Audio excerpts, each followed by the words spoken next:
Welcome to Season 2 of RecLess, the podcast making you smarter and more knowledgeable about the field of parks and recreation.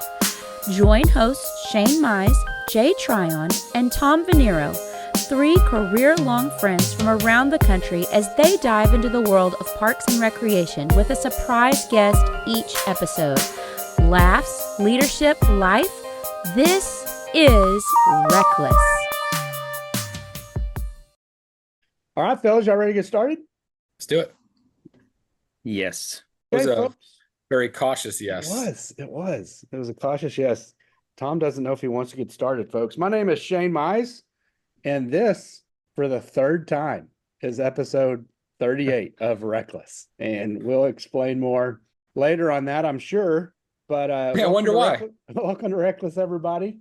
My name's Shane Mize. I'm joined with my two friends, Tom and Jay. Fellas, how y'all doing? We're doing. I answered Good. for Jay. I'm gonna answer for Jay today. We're all both good. doing real well. Yeah. Hey, I'm confused. I know we're gonna get into this, but the third time? Well, because I told, who did we have before Jay that I screwed up? She's releasing today. It's AJ. AJ. I think we introduced AJ as 38 when it was really 37. That was my fault. Okay. And then to Okay. continue my screw ups, I went ahead and did not record J. Cole's episode. And that was also the original 38. But now that that's the lost episode of failure on Shane Mize's part, and we have to figure out what to do with that, this is now 38. So this is the third time we've introduced episode 38 to the show. And just like RecLess, it's a bumpy start for sure. Everybody doing good? Let's see if it works. Yeah. I've got an excited guest. Looking forward to bringing them on.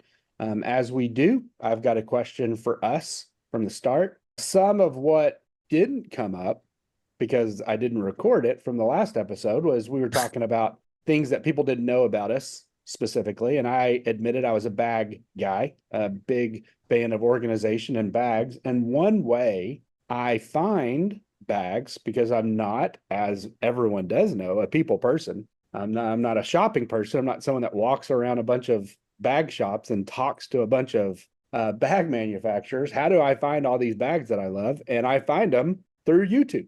I'm a big fan of looking at reviews and research and watching what people say about new bags and products that come out. And in my pursuits of looking at YouTube for bags and wallets and knives and all the dumb stuff that I do, I have stumbled upon something that I'm going to ask you about today. And it's an idea of essentials. I don't know if you've ever seen this, but they'll bring on an actor or athlete and they'll say, give us your top 10 or your top 5 essentials. These are things that matter to you. They're always on you. They're always around you. People that know you know those things. And I think GQ does it for 10 things. We're not going to do 10 things today, but we'll do 5 things. And I'm going to give y'all a second to figure out your 5 essentials because I'm going to go first. Well, first of all, how many times can we say bag today? Bags. Gosh. Sorry. I've gone from no one knowing this. I want to make sure everyone knows it. So I don't have to ever talk about it again. Good. No, I'm going to send you a bag. Please. So the question is, what are your 5 everyday essentials? And here are my 5. Number 1, Monster energy drink. I don't think that's shocking. Anybody that knows me knows I'm a fan of Monster. And that is my number 1. Number 2, as mentioned on the show before. Stupid. The balloons. All right, we're celebrating number 2, whatever it is. Number 2 is a bag. Is my bag, my backpack. My backpack goes with me everywhere it goes. And it's got a load of junk in it. I've got tools, essentials. I've got my laptop. I carry a bag I got a jacket in there. I've got a rag in there if I ever need it. Extra deodorant, like I said, pocket knife, flossers. I got everything in that bag. That bag goes with me everywhere it goes. Everywhere y'all see me, y'all see my bag. Things in your bag do not count as the 5 essentials, right? You can if you want. I'm not counting them. Number 3, my third is something rowback. I love a good rowback. Rowback polos, rowback hoodies, rowback Q-zips. I'm a big fan of rowback. If you see me out and about, strong chance you're going to see me in a rowback. There is a theme here, and I feel like the theme is Shane is trying to get us some sponsors because everything so Nice. far could be a sponsor. There's going to be a monster sponsor, a bag company, That's like right. there's going to be some sponsors eventually that pick up RecLess It'd be great to get a sponsor of something I actually like. of his 5 things. Yes. Number 4, something that won't shock y'all. My Remarkable tablet.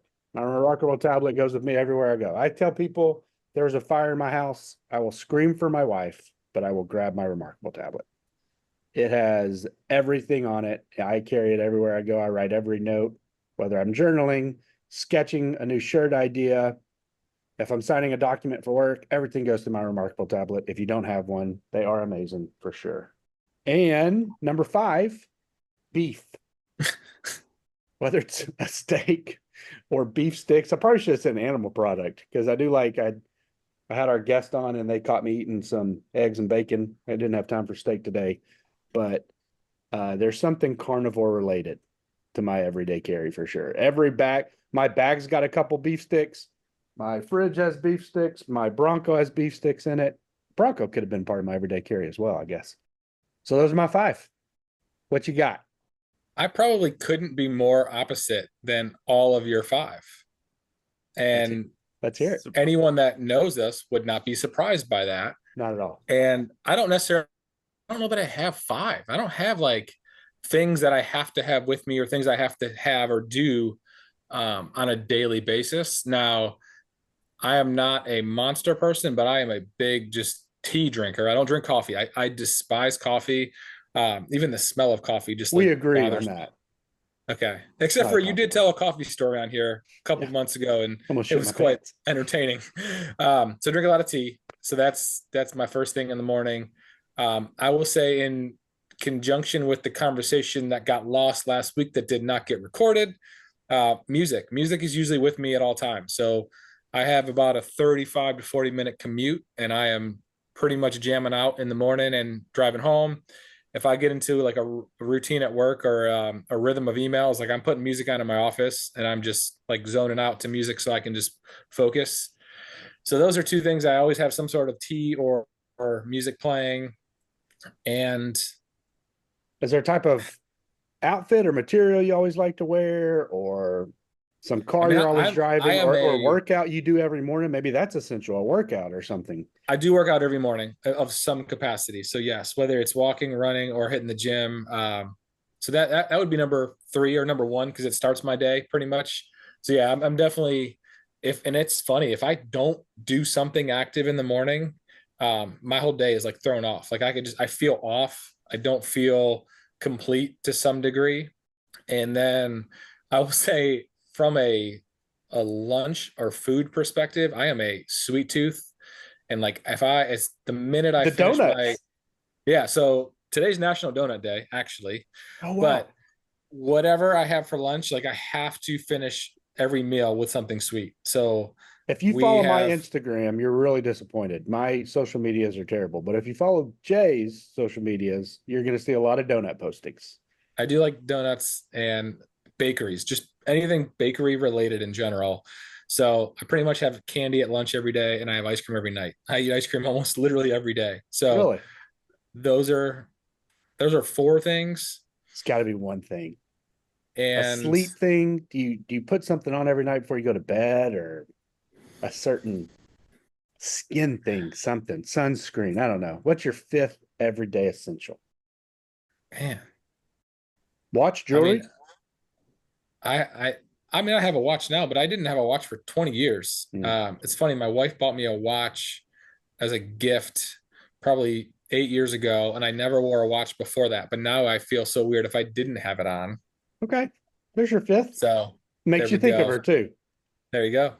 Sweet. We got to 5. Tom's got 15 things for sure. Honestly, I don't, Disney ears. I feel that this question is open to too much interpretation, but you know what? I'm just going to play along. And I'm not that guy who wants to ask all these, well, what about this? Or, okay. But it is. There's a lot you could say. Are we talking about people who I go to work? Weekends whatever are different you than want. Work days. Everyday essentials. My family is different than, and I'm traveling. It's different. So I guess I'll just, I'll go with for sure, everywhere I go, there's a water bottle. So if you guys have probably noticed this, like I don't go anywhere without a water bottle. And I mean, literally, I shouldn't even bring it into restaurants. Sometimes I just forget because I'm going into a restaurant where I'm going to get water, but it comes into my car. And then by habit, that's the first thing I grab out of my car. So, well, then you'll like the bottle. Element water bottles that I've got for us. Yes. Very excited for our new sponsor, Element water bottle coming. It's so here. Water. It's right behind me. Y'all are here. All right. Well, it'll probably sit there for another few weeks, but couple years, like the shirts. Yes. So like both of you, I haven't had a cup of coffee probably since I tried coffee in college. So 20 years ago or so. Wow. Just I didn't know we all had that in common. Yeah. Us and Tom Brady. So, that's I guess the drink of champions, right? Or the lack thereof. So I guess water bottle, my briefcase is something. So kind of like you, Shane, I do like to have something. It's either my briefcase or my backpack, depending on where, if I'm traveling or if it's just a regular day-to-day, it's the briefcase. Jeff, former guest, Jeff Ashay, has a briefcase that becomes a backpack or like he can hide the straps. Cool. So he can walk into council looking legit, but then he can also like untuck straps somehow and they're at the backpack. He and Jonathan both have it. So very cool. I'm going to have to reach out to him about that. I watch and apparel or clothing are two of those everyday essentials that people will say. And you've been a watch person. Like you like collecting them a little bit, right? Or seeing what they are. I like how they look. It's all they might not even work on my wrist. It's more of a decoration. It's pretty much for the aesthetics, right? And so that I think is one of my everyday essentials. It's just aesthetics. I'm not saying I have phenomenal style. It's all your style is really what you make of it and what you want. And everybody could have their own style, just like you wear stretchy jeans and rowback, right? So that's your style, but nobody's knocking that. That's not what I just did there. All right. I respect it. Yeah. I might knock it. But yeah, there are people where I'm going out to the fields to check on some, we demoed one of those smart liners, right? A tiny robot that we just purchased to line our fields, which is amazing, by the way.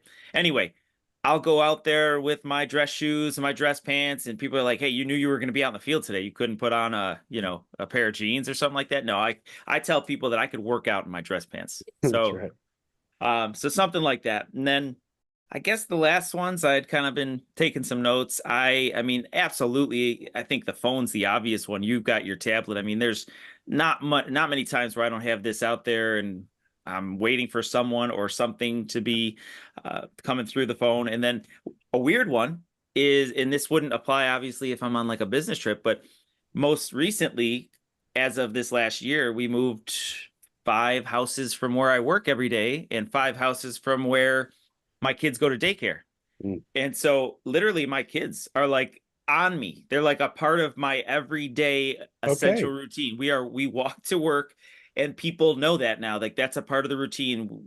They either take in the mode of walking or transportation changes every day.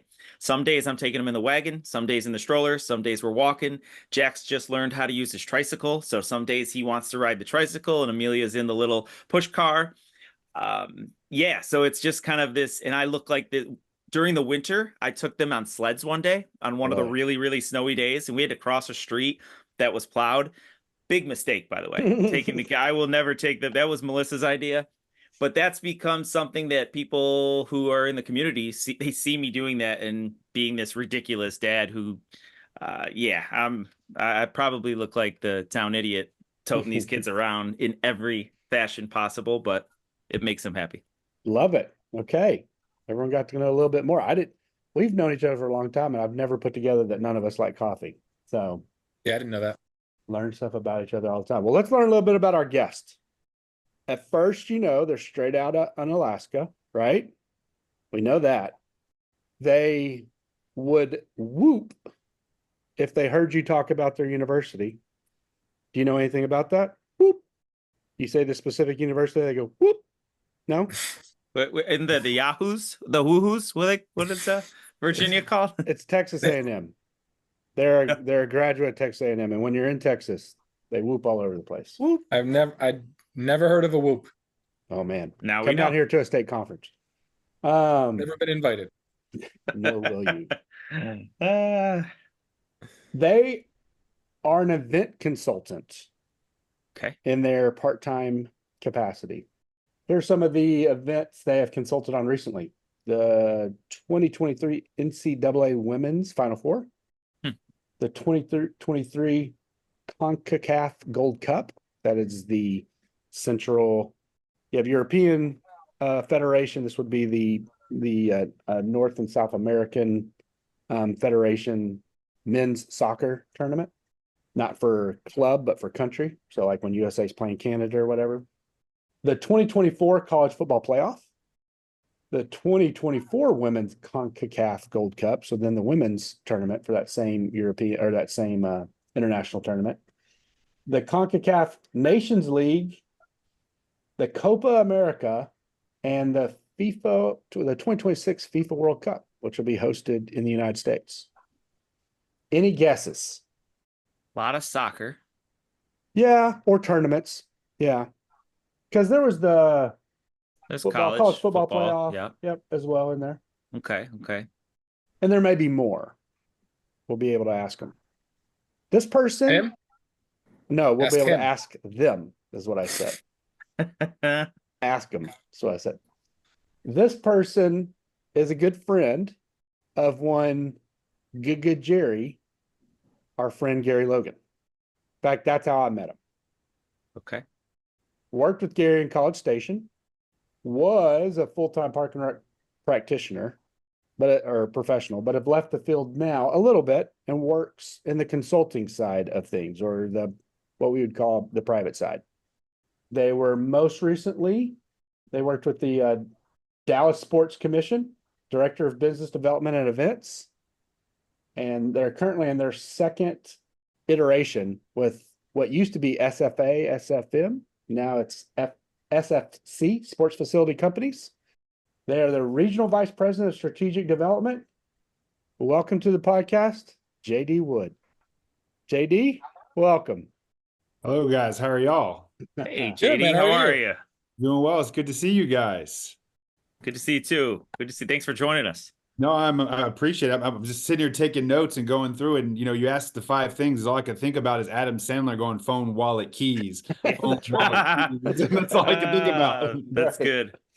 That's awesome. I went to his live show when it came to Rochester, I think in the fall. And yeah, it was a good show, man. That's awesome. Yeah, that's good. Well, I appreciate you guys again. I'm excited to be on here and get to talk to you guys. It's been a while. So Absolutely. JD, let's talk a little bit. There's some really cool things on your resume. I've known JD. We've known each other, 10 or 15 years now, since you were in College Station doing the since TAF. 13. Yeah. Since 2013. Yeah. So 10, 11 years since we got to know each other working on TAF, which is the Texas Amateur Athletic Federation, which is our TRAPS's Texas Rec and Park Society, like colleague in our field. They do the athletic side of our state. And when you don't care about your liver, you go to TAF and you work weekend tournaments and you drink until you fall asleep and you wake up and rinse and repeat. You might not rinse, but you do repeat. But I got to know you from all the time in College Station, and you did work with our good friend Gary. What was your pathway from Unalaska? And it's Texas. Correct. Just crazy. Not the Unalaska, Alaska. What was your pathway from growing up in Texas to going to College Station to entering our field, and then maybe even your transition a little bit? Yeah, well, first off, y'all are butchering the name of the town. It's on Alaska, not Un. What are we doing over here? That's what I said when I came on Alaska, and these guys are saying Unalaska. I'm like, what? There's an O in there. I think it's Un. It's hold on. Is it a pecan or pecan? It's pecan. Thank you. That's all that really matters. That's what we're going to ask needs to every be like guest. That's going to be the welcome question for every guest. Okay. All right. We'll take a tally and we'll keep track. So on Alaska, from there. Yeah.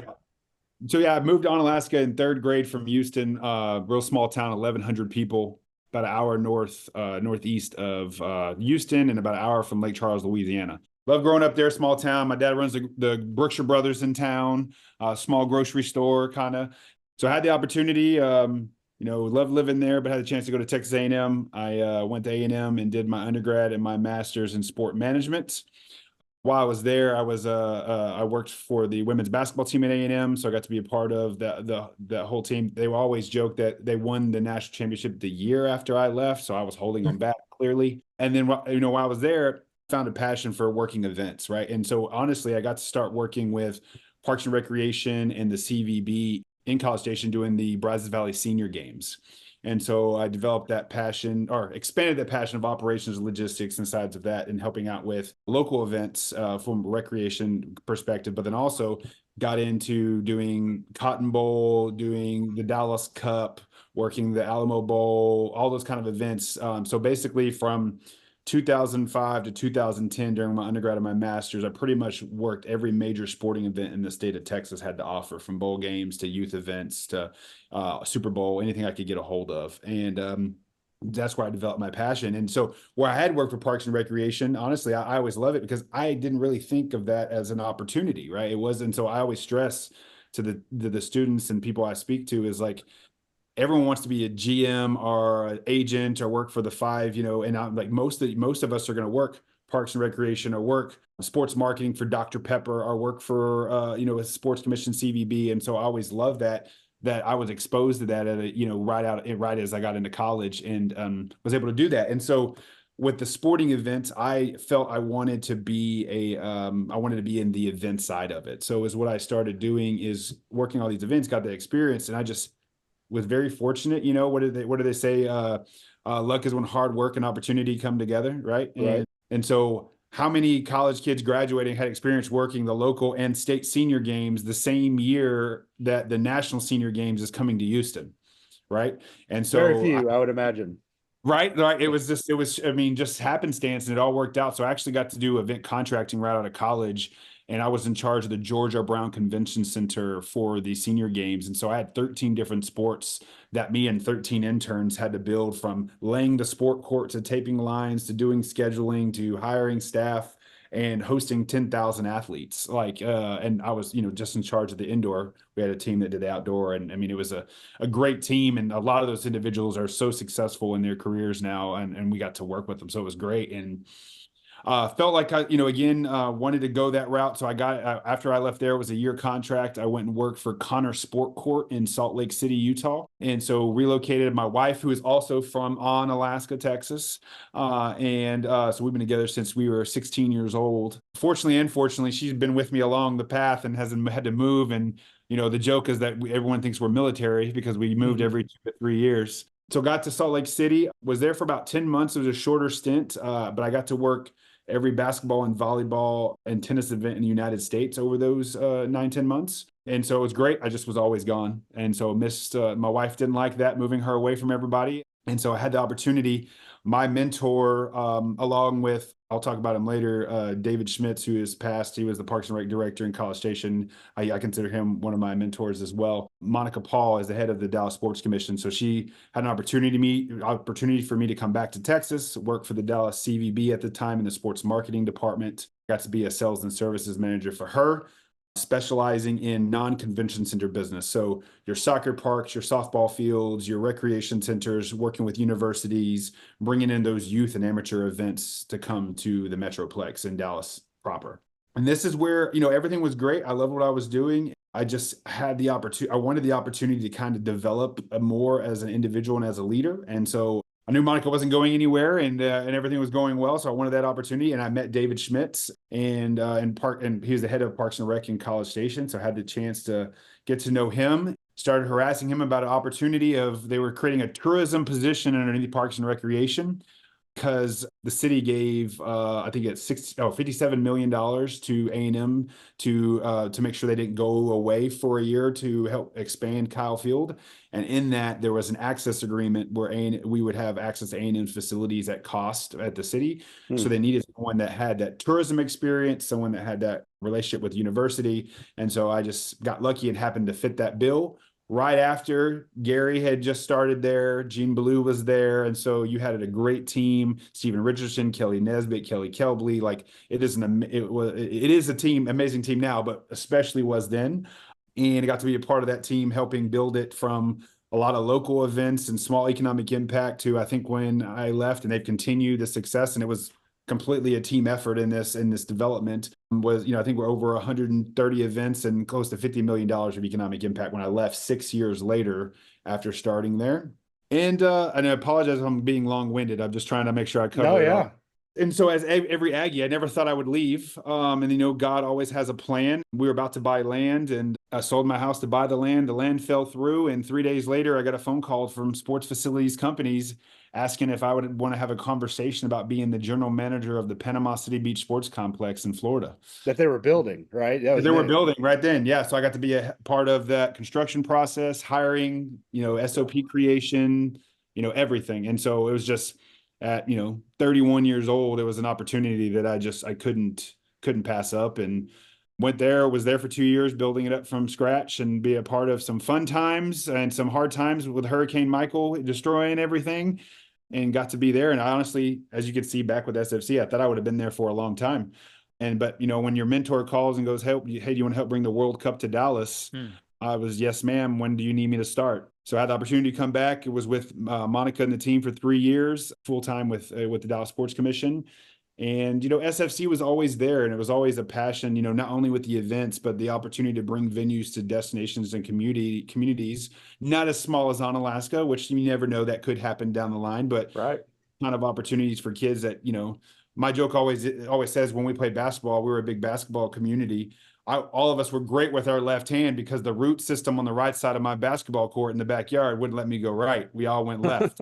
And so those opportunities are important. And so had the opportunity to come back and with SFC and this role, work remotely out of Waxahachie, Texas, kind of have my cake and eat it too. SFC is such a great group to work for. And as long as I continue to do my work and take care of business, I have the opportunity to work some of those great events that Shane mentioned. And here we are. I'm excited to share that with you guys. Sorry it was long-winded. I'm excited to talk about, and meet with you guys. JD, I want to jump in. I have, first of all, we're in the middle of this crazy storm right now. It's lightning. It's getting really dark in my studio here. So I'm hoping that the internet and all that stuff holds through for our episode here. But it's the best you've looked in a while, to be honest. Yeah, no, I mean, lights out. Yeah, it's one of my 5 essentials, dark spaces. You mentioned something. I want to get into a specific topic because it really fascinates me. And I think a lot of our audience or listeners would enjoy it as well. It's not one that we all think about, I think, on a daily basis, but economic impact, you had mentioned, and small agency, large agency, there's opportunities for us to impact the economy, our local economy. And so for us, we're a small agency, a small community, and just knowing what we can hold, what our capacity is. And we have a disc golf course that I've mentioned before, probably on the show. And it's a world-class disc golf course that we just hosted a national tournament this past August. Now that's a disc golf tournament, right? So you got maybe, 100 or so disc golfers that come from all over the country, some from outside of the country. We're a smaller community. If this was like thousands and thousands and thousands of disc golfers, it may be a challenge for us. However, it was something that was a driver. It brought people in, spectators, and then after the fact, because it was broadcast, it brought people from around local areas who were like, oh, I want to go play that course, right? And so what are they doing when they're playing that course? They're going and eating at nearby restaurants, and they're, filling up their gas in town, or whatever it is that they're doing. They're shopping. Tell us a little bit about how events can really impact. And I think some people are hesitant to have these types of events and tournaments and host, but how can that really be a driver in some of what our organizations, especially at maybe a municipal level, could do to enhance not only the department, but their community through the economic lens? Yeah. And so I want to touch on a couple of things you mentioned, maybe think of my thought process. When I first came to College Station, College Station's Parks and Rec is amazing. Everyone has got an agronomy degree. Everybody from everybody in the department is just fantastic and a specialist in there. First of all, I'm right about the whoop, right? Yeah. Whoop. Yep. Right. You say Texas A&M, right. Everyone just says whoop. And then you go gig them. Yeah, there you go. That's what the alumni do. Yeah, we learn something every time. Not alumni. It's not alumni. It's former student, because once you're an Aggie, you're always an Aggie. So we're not. Oh my gosh. We're former students. Come on. A lot of my friends in Texas, they went to UT or Texas A&M or Baylor or Tech. They'll say A&M's a cult, and I say, hey, you can't spell culture without cult. Oh, that's nice. Sorry, I didn't mean to interrupt you. Just wanted to make sure I got the whoop right. You're good. So, there was this perception, right, when it came to these events that, as great as our tourism and CVB and everybody is, but right at the end of the day, when those events, state 7-on-7, games of Texas, are coming into the market, our Parks and Recreation staff was having a hand in that every day, right? And so showcasing those economic impact numbers and those discussions, and not just, hey, yes, you're able to showcase there's a lot of people in town, and yes, you're looking at economic impact, where a lot of people, what does that mean, right? So you're looking at hotel occupancy, hotel rates, right? You've been able to showcase those numbers, but also little things like we would showcase. I didn't like it when it happened, but it was great to show, right? Veterans Park around the corner, there was a Subway, and every 7-on-7, they ran out of sandwich bread. Right. I made sure I knew those things. So when we can tell that story of what it was, what it meant, and, what is the opportunity from a local philanthropy opportunity of being a part of the event? What does it mean for our work study programs from our students at A&M, at Blinn, as well as at our ISDs?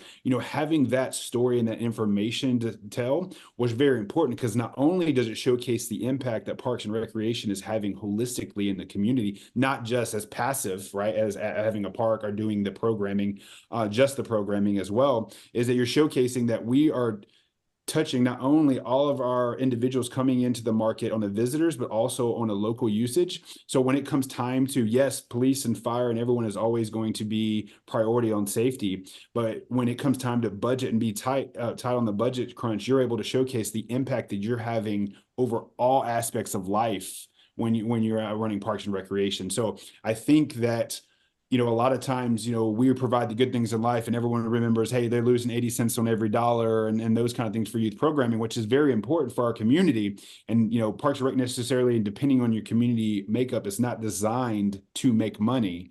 But at the same time, there is a way to showcase your impact while doing that at the same time. The other thing you mentioned on is, well, hey, my community is too small and or not too small, it's smaller. So we're doing disc golf and what that impact is. It's not everyone is going to be the host for the Super Bowl or TAF, and so everyone just needs to know who you are as a community. And yes, there's ways to improve and make those next steps. But if you only have 500 hotel rooms, you can't host something that needs 2,000. Right? It's having those discussions and figuring that out as a plan. And that's important because every group is going to have their representation, their name. And so the thing I always look at it, and so in Dallas, so I had to generate almost 200,000 room nights a year. And that's more than a lot of the communities I've worked in it may be double what they try to go for. But that's why I was focused on CONCACAF and using, AT&T Stadium and American Airlines Center and yes, money grant for youth and things of that nature. But if you're trying to host the cornhole championships, right? Well, they need hotel rooms, but they may only need 2,000 total, peak of 500, right? And so you're able to host that and make that impact. So where that event is amazing, but may not be at my Super Bowl in Dallas, it may be your Super Bowl where you're at. And so approaching every event with that mentality is a differentiating factor. Like that's how I would beat bigger markets, is because I would showcase to them that the Beat Baseball World Series is just as important as 7-on-7 championship is to College Station, as the Super Bowl and Final Four is to Dallas. Gotcha. And that would be how I would differentiate that. You mentioned Dallas proper. Maybe that's where you're gonna be hosting some of the games. And we had a similar situation where has anybody heard of Oak Hill Country Club? Yeah. So it's a pretty, I don't know, I guess it's a pretty renowned golf course. Where they do the golf. It is. That's where they do the golf. They do the golf. And so the PGA Championship, the Ryder Cup, a couple of the majors have been hosted at this course. And it's not Rochester proper. Rochester is going to capitalize on that. My community is only, X amount of miles. If you're a neighboring community of some of these areas that are hosting, you could also, there's got to be ways, right, to capitalize off of it just being and partnering because it's in your area. Correct. So I'll give you two examples. So College Station, Veterans Park and Athletic Pond Complex is College Station, and then it's separated by a road. And then on that side of the other road is Bryan, Texas. And they've built 3 hotels right there, right? So yes, College Station has more of the hotels overall, but right across the street is technically Bryan. And again, you can't tell that event that they can't stay in those hotels, right? That doesn't such good customer service because they don't know the difference, right? But you do have to take that in consideration. And that's why Bryan and College Station work so well together, is they're having that discussion. See, Bryan has built Legends, which is one of the properties that SFC manages. But Legends and College Station Parks and Rec and CVBs and both and A&M, they all work together because you can't host an event at anything if it's graduation at A&M, right? You are a football game. You can't, and if Legends has AAU, you can't have a big softball event going on, and vice versa. If 7-on-7 is going on, you have to do something else. So they have to work together. And use on a macro level in Dallas, AT&T Stadium hosts a lot of these matches that I'm mentioning are the Final Four and those things. But most people don't realize that AT&T or Arlington is a great destination. But I think now there are about 8,000 hotel room nights, right? Well, Dallas is at 50,000, right? So you're going to have to work together no matter what, because if the venues are in one destination, hotels and amenities are another. There's some events that can work in just one, but a lot of times you're going to need a regional approach, and that's why they always all work together. Yeah, and I don't want to go too much. I could talk about this economic impact for forever, but because it's fascinating when you think about it. But your elected officials, especially if you are in one of those smaller agencies where you're not normally looking at tourism, but you have a couple opportunities to capitalize on it. If you're getting sales tax revenue, and all of a sudden you just look at the numbers, look at how it spikes during that whatever it is week-long tournament that you're hosting for 50 soccer teams or whatever it might be. Though that's a story you can tell to your elected officials. Correct. Well, and I love your example about disc golf. And so what I always try to do is when we would host events, like I would always want a big economic impact driver, like a state 7-on-7. And then I would merge it with the next week with my media buys, right? I would go Quidditch, right? Because I know as much as 7-on-7 is amazing, A&M football, everybody's going to be there. We do that every year. And then if you put an event so media comes out, but not to the level they used to, right? Because it's routine at this point. Then if I put a Quidditch or a cornhole or something of that nature, well, I have every news anchor within, an hour drive showing up, and that gives the media buy to showcase what we're doing on another level. So you're continuing to hit it from all sides. That's awesome. One question for Shane and Jay. Do you know what Quidditch is? I do. Shane? There's no way. There's no way. In real life, but I've never watched the movie or read the book, but I do know it's a Harry Potter broomstick game. All right, I'm surprised. I'm impressed. I have kids and nerds. I will say that Quidditch is the most intense and brutal event I have ever hosted. There was more injuries and more hospital and more ambulances showing up for that event than any event I've ever done. Is that because they're less athletic overall? Like no, they don't know what they're doing. It's just a violent sport, right? It's we could do, if we could hit a whole new market for our show, we could just do a whole show on Quidditch. Whole episode.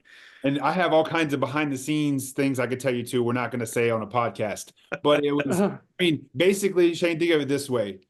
Individuals that make us look small. So college defensive end-sized men going against women that are 5'2", all with a stick between their legs that can impel each other, hitting each other with dodgeballs at the exact same time. And it's contact sport.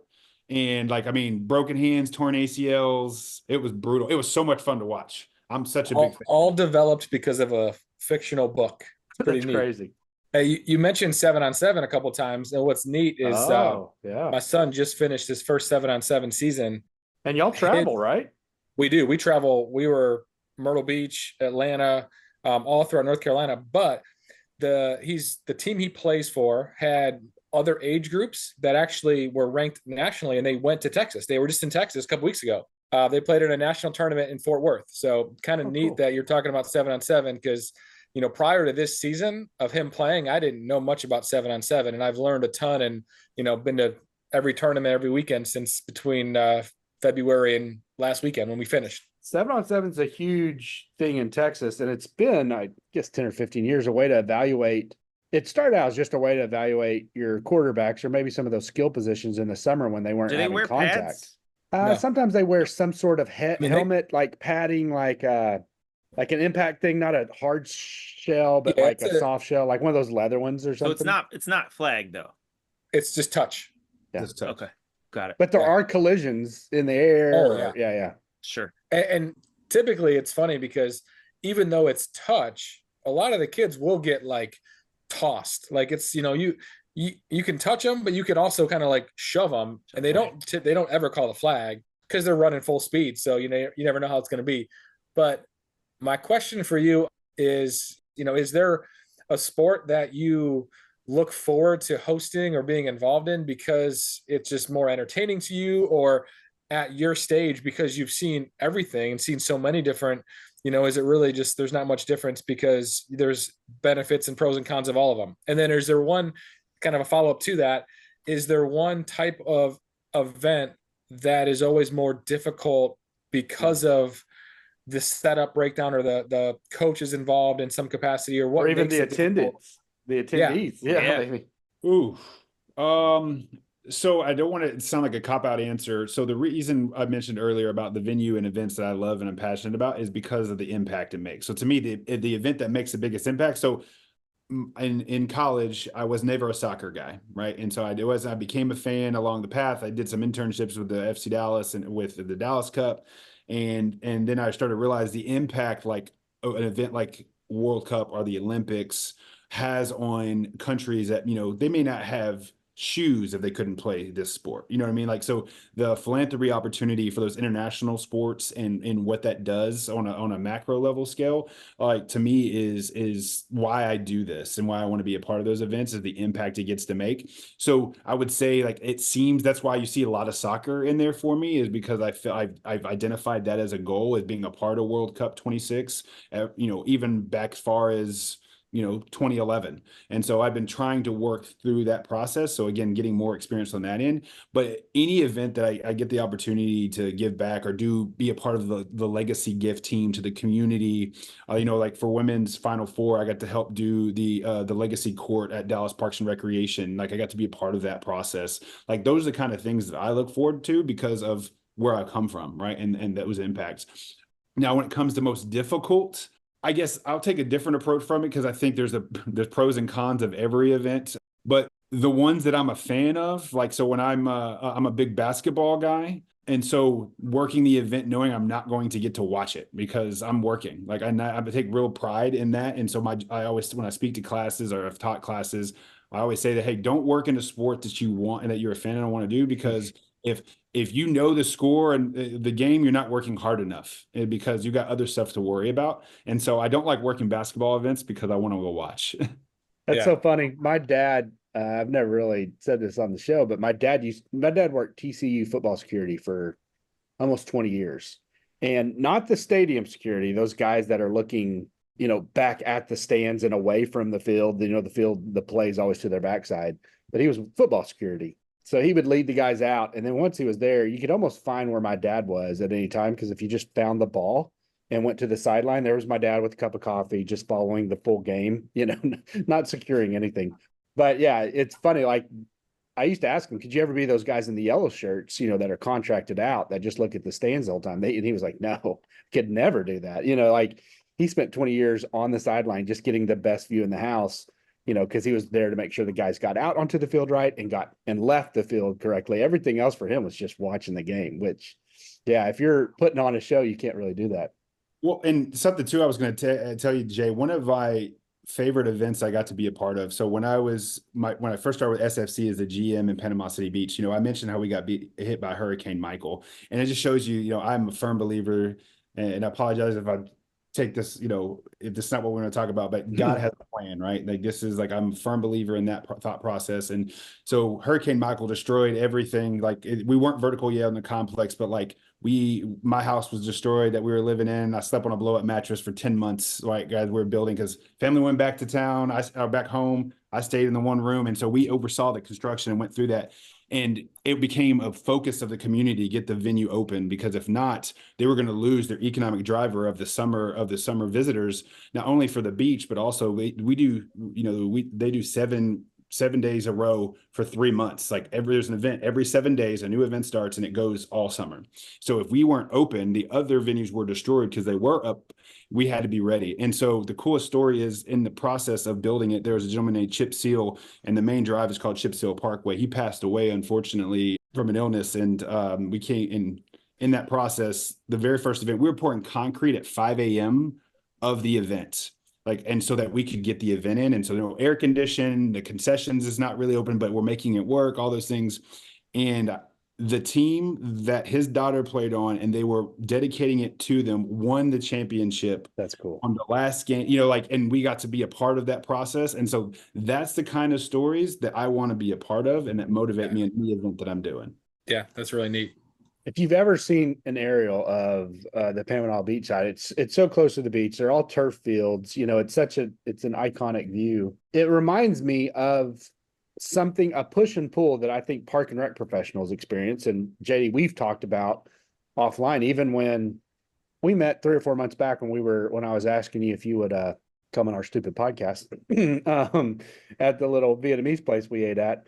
There is an idea of most parks and rec professionals that these facilities that SFC builds or manages is in competition with Parks and Rec.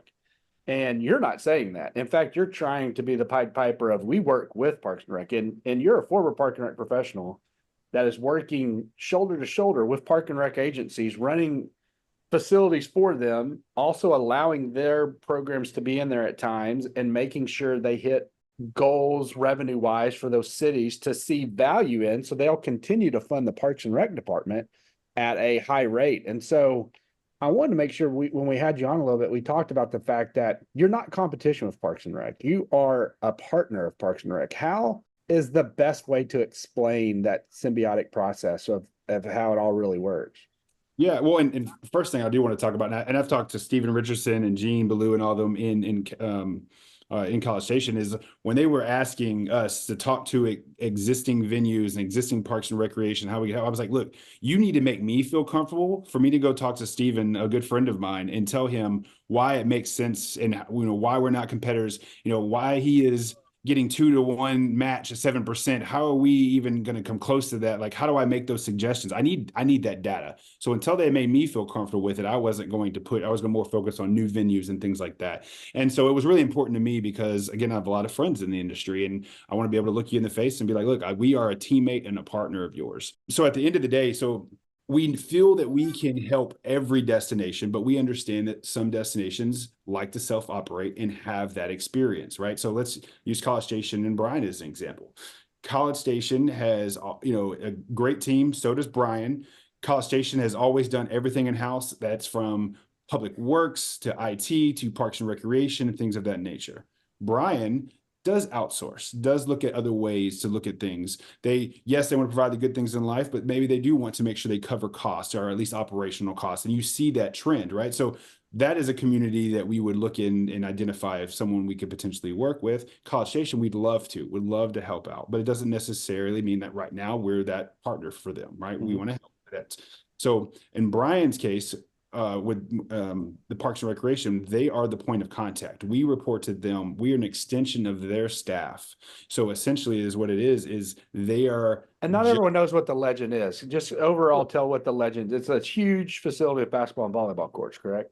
Yeah, so the Legends Event Center basically is what Bryan did is they took a municipal golf course that was not as utilized as much as they were hoping it would be, and they turned it into an economic development, economic driver for the community and that kind of the gateway coming from College Station.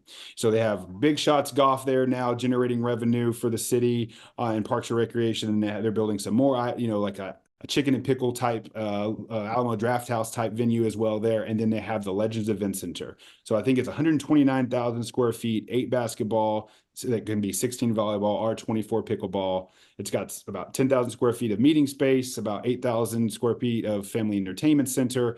And so it's the convention center. Got a popular outdoor sand volleyball function too. Sand really volleyball popular function. Right there on the lake that they refurbished. And so it can host anything. And then they'll do all that. And then they'll cover it with carpet and do the home and garden show. Right. And so it's just working to do a bunch of different things so when A&M or the Expo Center, who both do a great job, maybe be busy or maybe are busy, there's that opportunity to have another venue that can host those next things. Town over. Right. And it's literally it's tough to know where College Station ends and Bryan begins. Yeah. Technically, it's like a 1/10 of a mile from College Station border, right? Just from Texas A&M right there as well. So we are an extension of their team. And so instead of taking on more salary risk, taking on more risk from a liability perspective. Maybe in that case, they had the experience of running recreation centers of one court or smaller, or recreation community centers. They didn't necessarily have that at the time, the experience to operate a venue of that size. So they were looking at, hey, we could bring in all this staff as a city employees perspective, or we can look at outsource management just for that avenue. Now, we do have situations where Brandon, Mississippi, where we have come in and they had a small parks and recreation and didn't want to take on the risk of building out the program from that perspective of adding more employees, but they knew that they needed employees. And so they wanted to look at an opportunity to kind of mold the two. So it essentially is what it was, is they have asked us to come and assist the parks and recreation on their current amenities. And is what it was is anybody that was there and is closer to retirement, right? They had a choice. They could continue down the path of city employment, or they could come over, and where we couldn't do the 2-to-1 match, we would be able to pay them a high enough salary where they could have that on themselves to match the 2-to-1 and just have to take the earnest on themselves. So that's why I became more comfortable with it, because I'm like, look, it's not. And the 2-to-1 match is something for Texas cities. We have a retirement system where there's a 2-to-1 match. And so I felt we needed to be able to have that discussion. And so we didn't take anybody's jobs. Everyone that was there was hired on, and our stayed on as city employee. It's just about risk and liability, and honestly, in some cases, adding that buffer zone between the citizens and the city, so that you can have that discussions of the experts, and for lack of a better term, to be a part of running it and showcase that, hey, we can do this, as well as take care of our local programming, but also showcase that it actually can break even and then make money in some cases. That's great. Can you just elaborate when you on that same question, just for our listeners and for myself, when you say we are partners or an extension, what is the we? So the we, when I say we are working with whoever our point of contact. If it's Parks and Recreation, Economic Development, that would be we as an SFC. So our extension of our team. So we have we call our support center in Clearwater, Florida, is where our headquarters is located. We have over 100 employees there that specialize in HR, IT, marketing, branding, event recruitment, programming development, anything and everything that would go into running one of these venues. Now, understanding that some communities don't need that, right? And so every community is a conversation, right? So Shay mentioned, like, Brian does programming within the venue and Legends at no cost. And so they just now have that venue and we operate the other venue, the rest of the programs and our events around their schedule. Right. We make it so it doesn't change anything that we're doing. It just gives them a brand new shiny venue. Now, it may be, if the venue's focus is tourism and recreation, it may be where, hey, that soccer group's used to playing on Saturday, or the baseball group is on Saturday. Well, the basketball group's not going to have that opportunity. It's got to be Monday through Thursday. But they're getting an asset now that has 8 courts, so they don't have to go till 10 p.m. on a Wednesday like they would have, which is why they switched to Saturday in the first place. So working at that, and so when I say we have over 2,500 employees that have been Parks and Recreation, been YMCA, have worked in municipalities in different capacities, and then some of it on the professional side that are working in our programs as well. I want to ask you a question, and you kind of just teed it up perfect, because you just said you have X amount of employees that might have come from Park and Rec. You made a comment earlier about, you'll go and speak at schools or classes, I think you mentioned, and I've gone to a couple local universities to talk to students. One of them specifically has a sports management major, but they have a concentration in Park and Rec. And most of those sports management students, they just, they assume they're going to go work for a professional team, or they're going to work for the NFL or the, Major League Baseball. And there's obviously a ton of opportunities to go in so many different directions. What do you give those students, or if Park and Rec people want to transition to sports in your field, what is the advice that you give them to take that path and be successful? Is it certifications or conferences, or, what are the steps they need to take to get to career-long path of professional sports or events or athletics in some capacity? I appreciate that question because that's one of the things I try to always hit on. And, I've been very fortunate and not just speaking in classes, but I didn't touch on earlier. I was an adjunct for Texas A&M sport management. I taught for 3 years there. And then I just got done teaching a graduate level class at SMU. And I'm going to teach at DBU starting in the spring, Dallas Baptist University as well.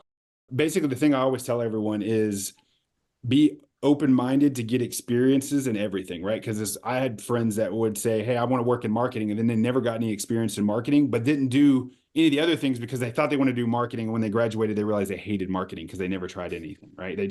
That's where I'm going. That's where I want to be. I don't want to sell tickets, but I tell everyone, get experience in everything. To make sure you know what you want to do and kind of identify where your path is because everyone's different.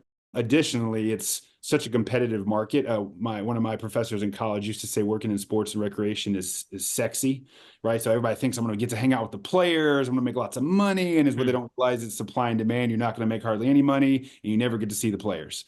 And Jerry Maguire ruined a lot of us, right? Correct. So I wanted to be an agent when I started too, so I know how that goes.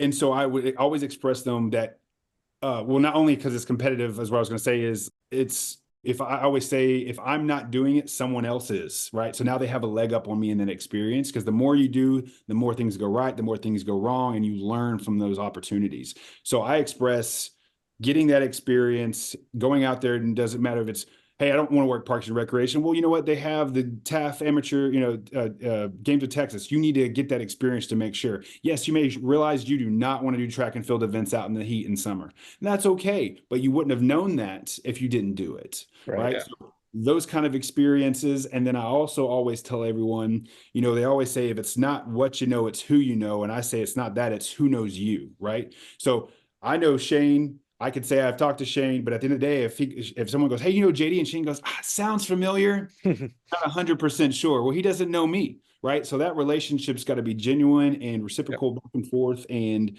I think having those relationships and developing that over time is really important because at the end of the day, it's who knows you. And when those opportunities, who's talking about you when you're not in the room, right? In that positive light. And so getting experiencing, networking, those are the avenues. And then again, being open-minded, because to quote Steven, I know I've referenced him a few times in College Station. He goes, we just mow grass. Mm-hmm. And he knows he does way more than that, right? But that's the thought process with Parks and Recreation. And we all know that's not true.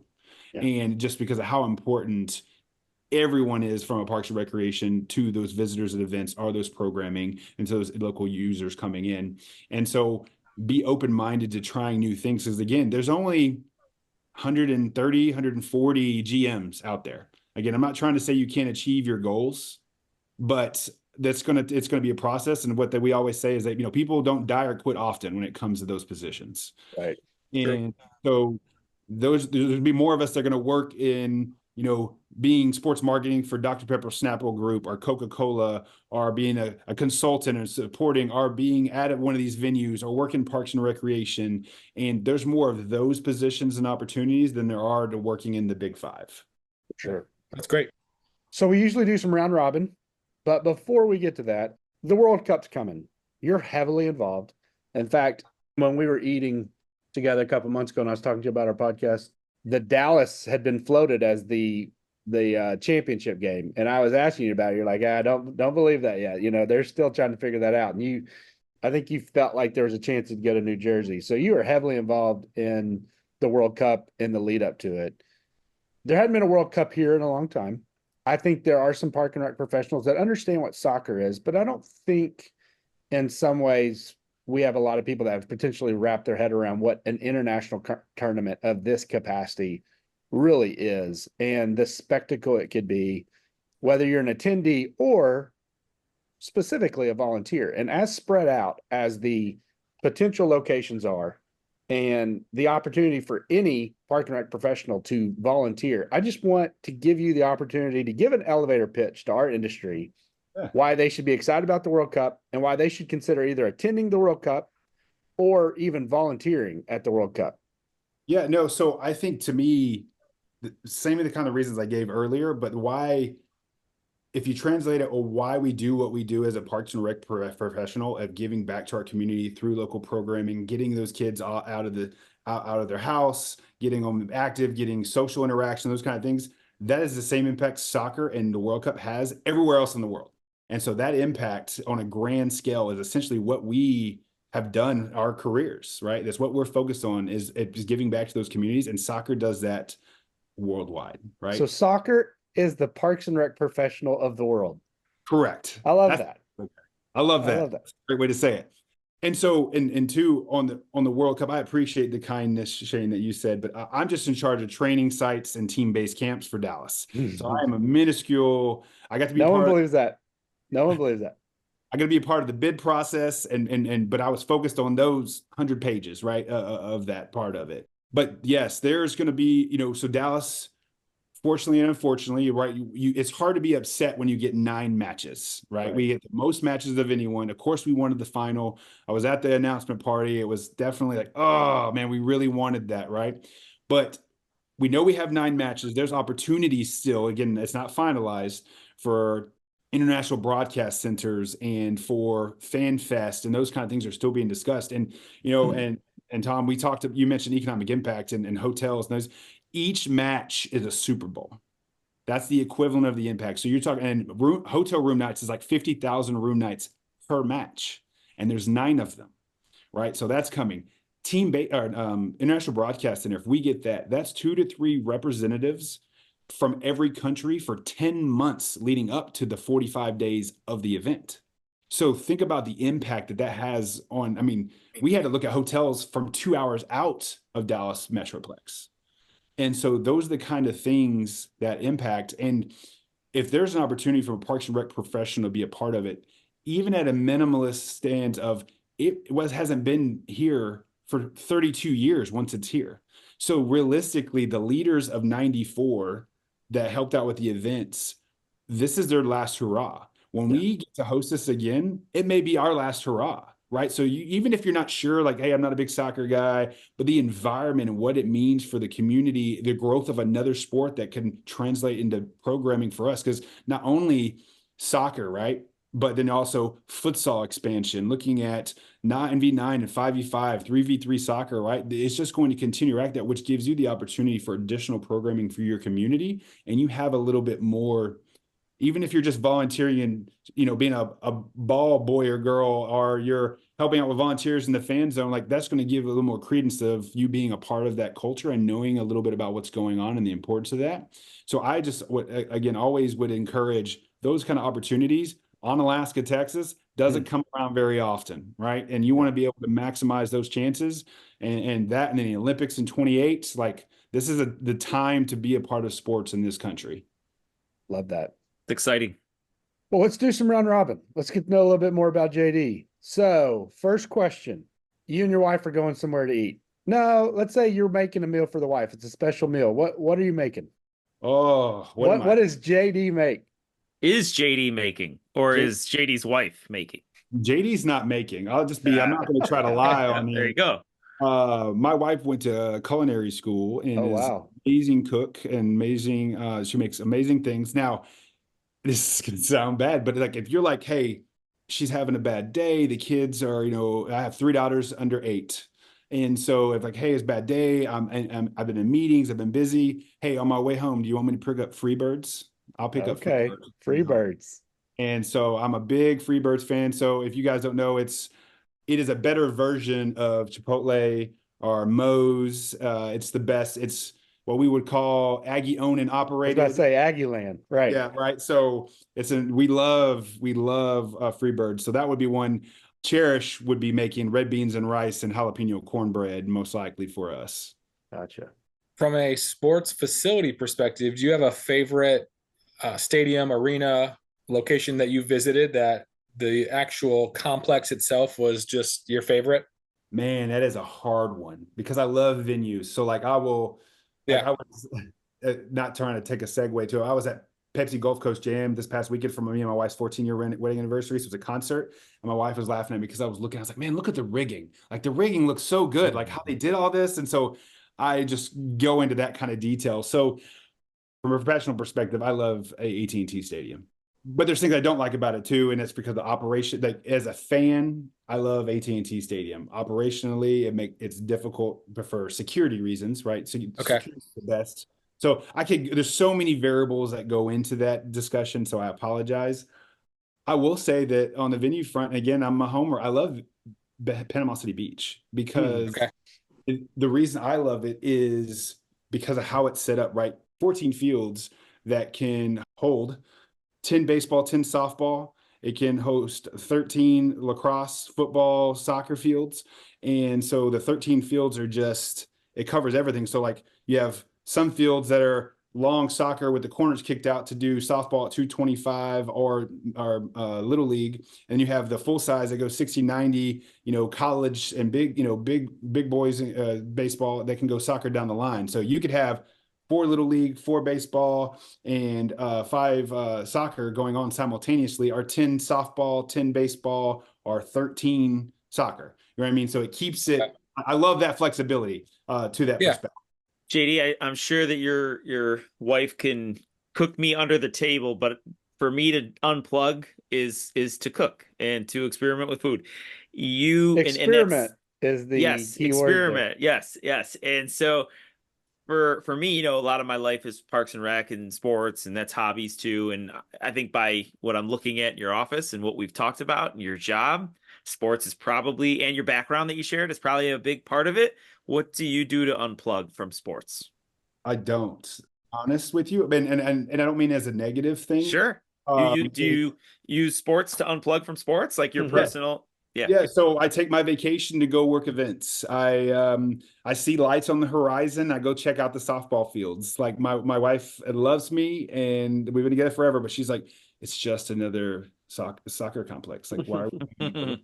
I'm like, because I haven't seen it. I want to go see and see what they did and check it out. And so I do. I am, from a venues and event perspective, I don't have a separation of work and play, just because I love what I do every day. And so it makes a lot of fun. So yeah, I need to create other hobbies. I know that because at some point my body is not going to allow me to keep up this pace. And so, but right now, if I'm not watching F1 with the girls at 7 a.m. on a Saturday, we're at basketball or soccer practice. I coached my oldest in basketball, and we just got done with soccer season. Or on Saturday, we have my baby's turning 3, her birthday, and I go coach basketball for my oldest, and then I haul butt to College Station to watch Mexico-Brazil match at Kyle Field. Like, wow. And so it's just, I love it. I love what we do and always have. That's great. Let's say the industry you're in, the private sector, ceases to exist, and you've got to fold back into being a Parks and Rec director in a suburban town, right? What tournament, with your experience, what sport are you leaning into that we're under emphasizing in our side? Whether it's cricket or lacrosse or rugby, what are you going to do? What are you going to take advantage of with your tournament experience to lead the industry in the Park and Rec side? What would that be? What are we under you? Yeah, Quidditch. Huh? So again, there's a lot of assumptions. So I probably like venues and location, all like that. But is what I would say is, if I had the venues I wanted, what I was doing, the 2 sports I would lean into would be volleyball and lacrosse, mainly because of the venues needed for those would be taken care of financially by those sports, right? So you're able to cover operational costs in sport, but it also is giving you the opportunity for soccer and Quidditch and football, as well as basketball and pickleball and taekwondo and futsal and those kind of things. But those economic drivers and affluent nature of those 2 sports allows you to have those financial means to host and build those venues for the rest of everything. Oh, wow. It's great for our group. Anything else from you guys? I've had a great time. I just want to reiterate that you've talked about some topics. I do really enjoy having individuals on our show. That we had Dan Mason, who's a general manager for AAA baseball team, Rochester Red Wings in this area, and I enjoy going a little off the path, right? Even though it's all related in Parks and Rec. So you gave me some food for thought, some topics that I feel like we can even expand upon in our little venture here. So I really appreciate this. This was a great time. I agree with that. I think what's neat too is it gives us and listeners a thought of, okay, we haven't partnered with this organization or, our visitors bureau as much as we should or could, and makes us think differently in future opportunity. Well, Yeah. even lacrosse, the idea of we're Yeah. probably not doing enough in the lacrosse world. We've had conversations amongst us three about that sport and thinking about building something for lacrosse, but knowing that it could then pay for the clinics for a free soccer league or whatever. What an Right. incredible concept. So yeah, no, this has Yeah. been great, JD. I appreciate the time. I really do. No, I appreciate the opportunity, and I think it's just a great environment. Kind of, you mentioned like lacrosse and things coming is what is, and I always try to think through, especially with three daughters, like what is 26 and 28 with the Olympics going to change, right? Flag football is going to become an UIL sport at some point for women, Sure. right? What does that look from a collegiate perspective? We've seen what it's done with esports and things like that. What is that going to do? What is, Quidditch, what is skateboarding, like all those kind of things being in the Olympics, like how does that impact everything else? And so I try to think that as a girl dad, like what is those opportunities? My daughter laughs at me because I was like, hey, when you hit 7th grade, we're rowing. We're going to learn how to row and we're going to do those things. So there's more scholarships and Yeah. opportunities than there are women that know how to do it, right? So Yeah, adding that's those cool. other sports, and so I always try to keep an eye on the landscape holistically. That's great. Thanks for the perspective, man. We appreciate having you. I appreciate the opportunity. Hey, and I'll be back anytime. You just let me know. Sounds good. Thanks, Awesome. JD. Thank you. Take care, JD. Good stuff, Shane. I enjoyed That was that. fun. Yeah, JD's a good dude. I've known him for as long as I've known Gary Logan in a lot of ways. Well, I knew Gary a little long because I knew him in Mississippi before he came over to Texas, but known him for a long time. He's a good dude and super sharp. I think it's interesting to think that we can work with these partners more. They're not opposition to us. You know what I mean? Like They're not. I think we talked about that 2 or 3 or whatever episodes ago, but we can't do everything, right? We need to leverage experts or consultants now and again. I know that a lot of people don't like to use those words, right? But it just makes our services, it makes what we can offer a community a little more. Yeah. Well, in most cases, we don't have the resources that they have, and they don't have the resources that we have. They may need our facilities, but we need the expertise that they have, from the contacts to the folks that are seeking out locations to run tournaments and to bring new sports or activities or invitationals to our areas, to our cities and our destinations. So it's kind of, it's twofold. We have to work together.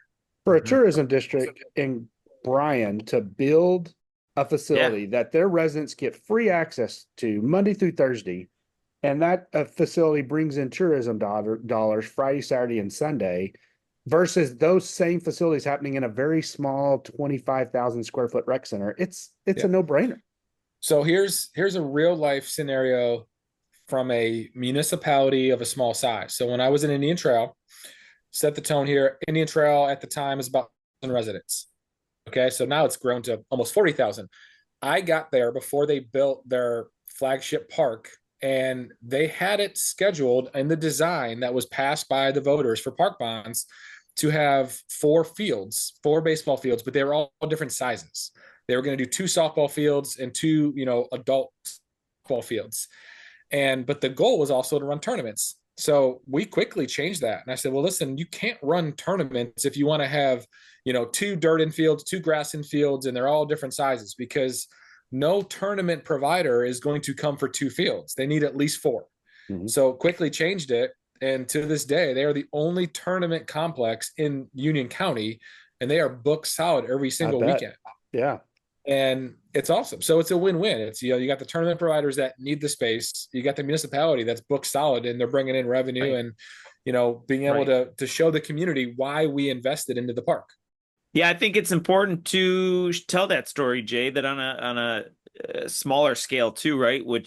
And I love that about our show too, right? And there's obviously we've talked about this before, but JD, he came from a really great background, very diverse background. But what he's doing now is the grandest, right? The most grandiose scale. We're talking about World Cup. I wanted to ask him how much he thinks a World Cup game ticket is going to cost in 2026. And can he get us one for free? Yes. I did not get a chance to ask that question. I wrote it down in my phone and I did not do it. I blew it. But we will file. I mean, what do you think? $500-$600 at least? Gotta be. Super Bowl tickets now, and they're like 1,000. Anyway, the Gold Cup came in when America played Messi in Argentina in the playoffs of the Gold Cup. We had bought tickets because it was going to be in Houston. You buy those tickets, you buy a playoff ticket before you know who's going to qualify, because you just know that there's 6 or 8 teams. And so we got very lucky. And I think we bought them at $200 a ticket, but we could have sold them for like $400 or $500 a ticket. Once Messi was announced as the team, we got to see him live, which was pretty cool. But I just wanted to add on to that thought. He's doing these grand projects, right? So, but on a smaller scale, Jay, what you did in Indian Trails, what we might be doing here, just having some foresight to realize that, AT&T Stadium, that's a huge scale, right? But when they built that, Jerry World, whatever, right? You have to think that he was building that knowing it's not just for the Dallas Cowboys. Yeah. We might have a chance of getting the World Cup to come here. Yeah. Obviously, on a small scale, you're not going to get the World Cup, but you might be able to have all of those regional youth soccer tournaments, youth based, whatever it is that it might be, coming into your backyard. The way his head thinks, he's talking about Bago and Quidditch. Like I think he could do a tournament anywhere at any time. Space for everything. Yeah, absolutely. For sure. Yeah, that was great. Awesome, guys. Well, thanks for being on. Everyone that stayed through, thanks for listening. I think Jay's next. So, and thank you for hitting record. Yeah, well, I found the switch that just records automatically. So this hopefully will never happen again. All right. Good. Awesome. Good to know. See you, fellas.